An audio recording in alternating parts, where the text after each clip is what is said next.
Here's a stem from Ceylon, now known as Sri Lanka, but let's first clean it up so we can examine it further.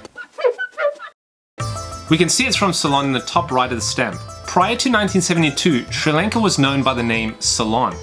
Above the name Ceylon is the country's name in its national languages, Sri Lankava in Sinhalese and Ilankai in Tamil. Having three languages represented on a stamp is a unique practice that Ceylon and now Sri Lanka continue to this day. The main image is of a woman plucking tea leaves on a mountainous tea estate, and in the bottom right is the word tea in Sinhalese. The face value was worth 1 rupee. Going back to the postmark, I struggled to figure out which town it was sent from, other than the letter A showing up clearly 3 times, with the last 3 letters being AMA. There were still not enough clear letters to make up the specific town.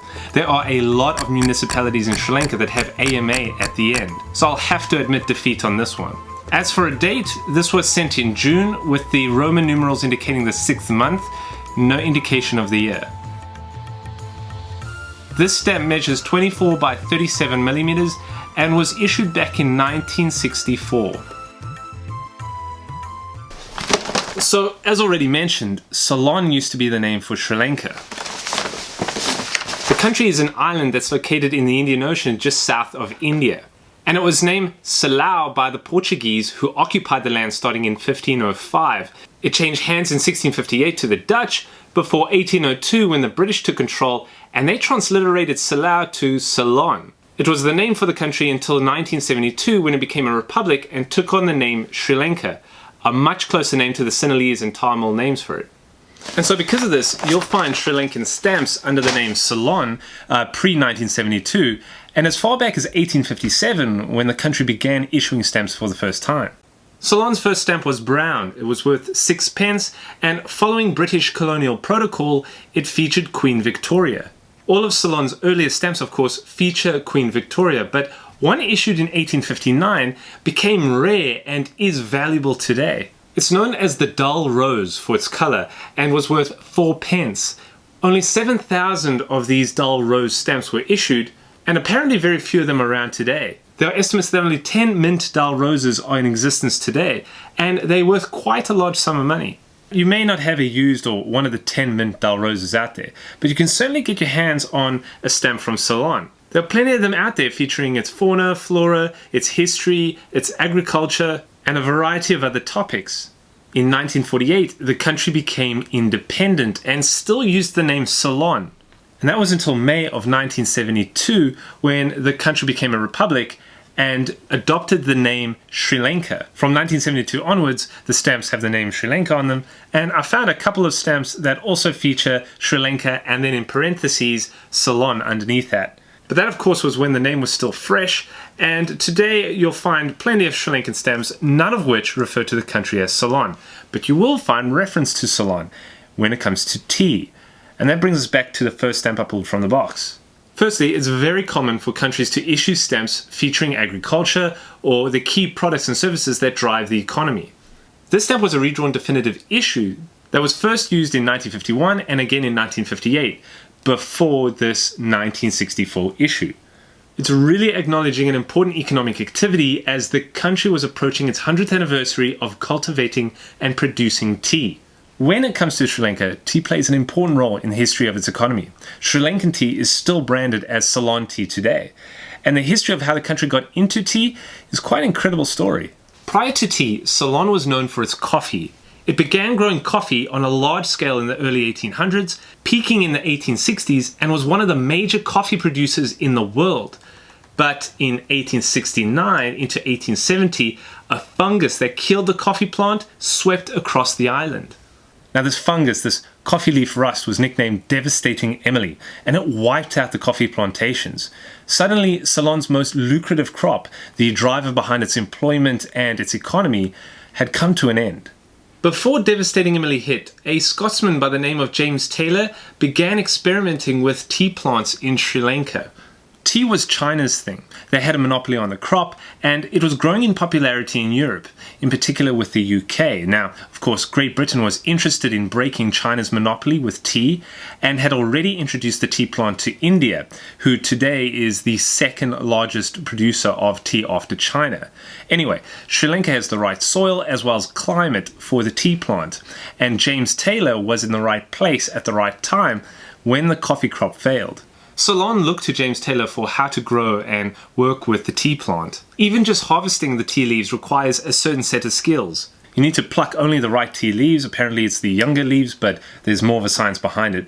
Basically, Ceylon abandoned what it knew, what it relied on, the coffee plant, and adopted a whole new crop in which it thrived. Today, Ceylon tea is synonymous with black tea. The famous Sir Arthur Conan Doyle mentioned how brave Ceylon was for making the change. You know, Sir Arthur Conan Doyle, the writer of Sherlock Holmes. Anyway, he highlighted the fact that it was a bold move by the plantation owners and by the Ceylonese people to go ahead and make that change. Another important figure who met with James Taylor and brought 5 failing coffee plantations to turn into tea plantations was a fellow named Thomas Lipton. He is, of course, the founder of Lipton Tea. He did this in 1890. Tea at the time was getting even more popular as production was increasing and the cost of tea was getting less. More middle-income populations were drinking it. This positioned Ceylon perfectly as the country was scaling up its tea production. Ceylon tea made a big appearance at the 1893 Chicago World's Fair, and it was there where it was introduced to many new drinkers of the beverage, and the name Ceylon tea became very well known.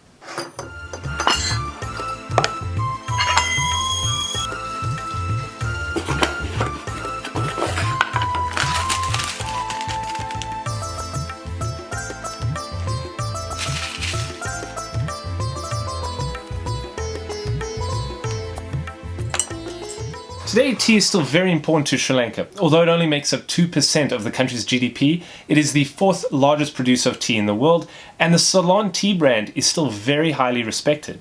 Here's a Ceylon and pear issued in 2017, commemorating the 150-year-long history of Ceylon tea. The pioneer of Ceylon tea, James Taylor, is on the left, and then it progresses through the history as well as the planting, harvesting, and processing of the tea leaves before it ends at the tasting of the tea samples. These are a wonderful celebration of the country's crop. Ceylon and then Sri Lanka have issued a number of other stamps that recognize and celebrate the importance of tea, such as these ones celebrating the centenary of Ceylon tea.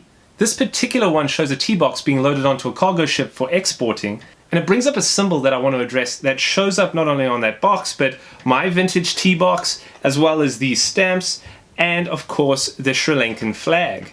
It's a lion holding a sword. The lion flag goes back to a representation of the Sinhala people, but has been adopted as Sri Lanka's national flag and is a symbol for Ceylon tea. In order for your tea plantation in Sri Lanka to get the gold lion symbol and be marked as pure Ceylon tea, you would need approval from the Sri Lanka Tea Board, who rigorously inspects and holds the country's tea to the highest standard. Another symbol that I want to point out is this mountain. It shows up on a number of Ceylon and Sri Lankan stamps, including the first stamp that was issued with the country's name Sri Lanka, as well as the background image to the stamp I pulled from the box. It's known as Adam's Peak or Sripada, and this conical mountain is sacred and iconic for the country. It is believed by Buddhists that there is a footprint of Buddha on the summit. In the Hindu tradition, it is the footprint of Shiva, and in the Islamic and the Christian faiths, it is supposedly a footprint of Adam, after he got kicked out of the Garden of Eden. So it's held in high regard and shows up in a lot of Sri Lankan symbolism. Isn't it just amazing how much you can learn from stamps?